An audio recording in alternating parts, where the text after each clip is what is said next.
It does not make sense that Africa can have so many resources, yet Africa still languishes in poverty.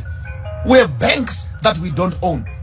We have education systems that we don't own. We have curriculums that we never wrote. We have political parties that don't service our own interest as people. We have passports. They don't give us access to other countries. They have access to our countries. We don't have access into their own countries. And that's supposed to be democracy.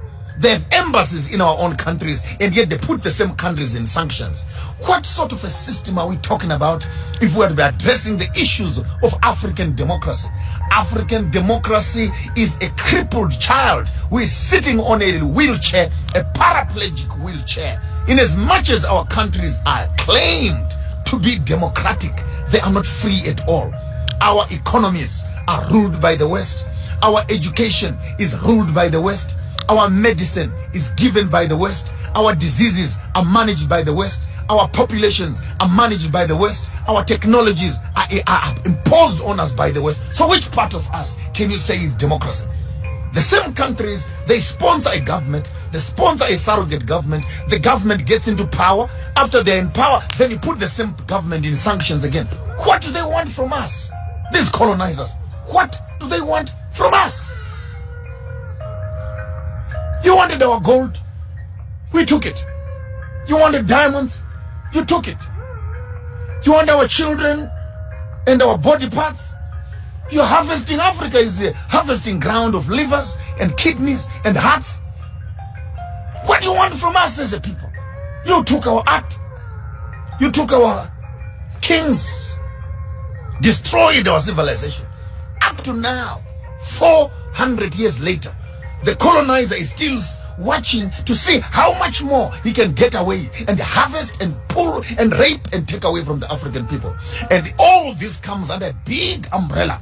Africa is going to become a democratic state. But in the midst of democracy, what democracy has been able to do more than anything else, it is to solidify the borders of segregation between nations. The border between Zimbabwe and South Africa, put more fences, put more dogs. The border between Zimbabwe and Mozambique, put more fences, put more dogs. The border between Zimbabwe and Zambia, put more fences, put more dogs. Botswana and Zambia, put more fence, put more dogs. And all these African countries walk around each other in funny little ties, flying around the countries, sitting around United Nations, Africa Union, and we are discussing issues of democracy. The first idea when Africa wants to discuss democracy is how do we restore the African dignity by destroying the borders that separate the African children.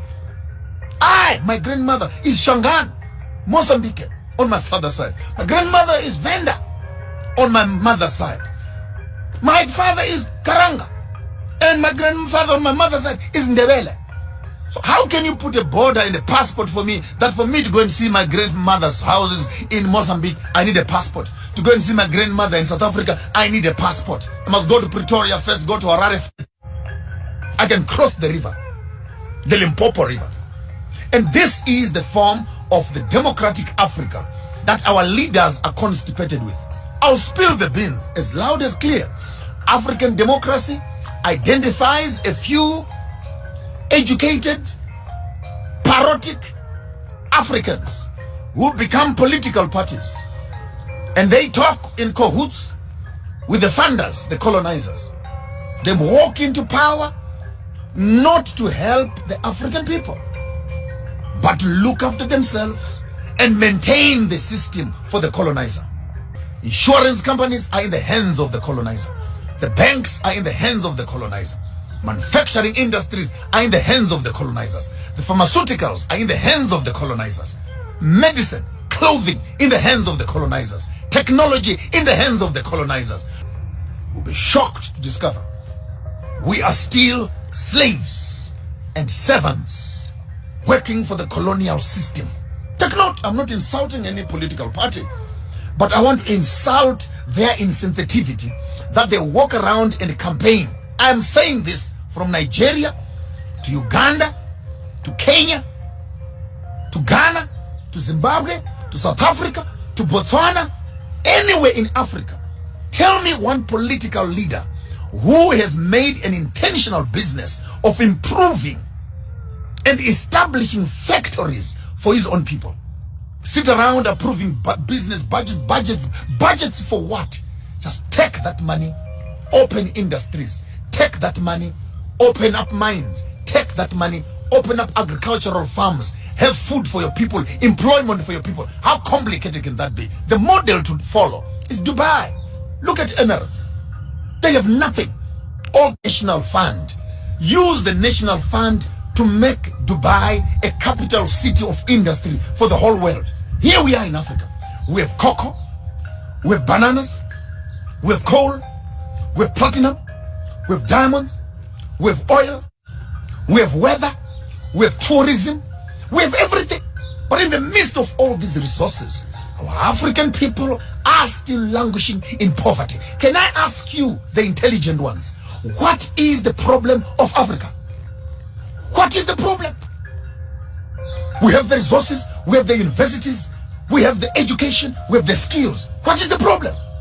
The problem is we are trained to maintain a system that does not benefit us. We go to school to learn to maintain that system. We train our children to look after the system.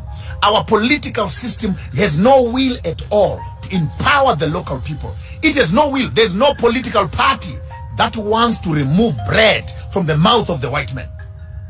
That's a fact. Because all these political leaders are eating with the colonizer. So how can you destabilize a system that is giving you food? So it's the typical state where Uncle Tom kind of boys who now are being told, you are not like them. You are a better black than them. Please, you can eat here. You can sign here. You can own this also and that. And before you notice it, 5 years, 10 years later, our political leaders have just become rubber stamps in government for pushing a European colonized agenda. I'm still looking for a country that will take its own resources and improve its own infrastructure. I challenge all the African political heads across Africa. Go to Dubai, not to shop. Go and study. Go and study how a place that has nothing has been able to change its course from a desert to a capital city of shopping in the world. Go there and study.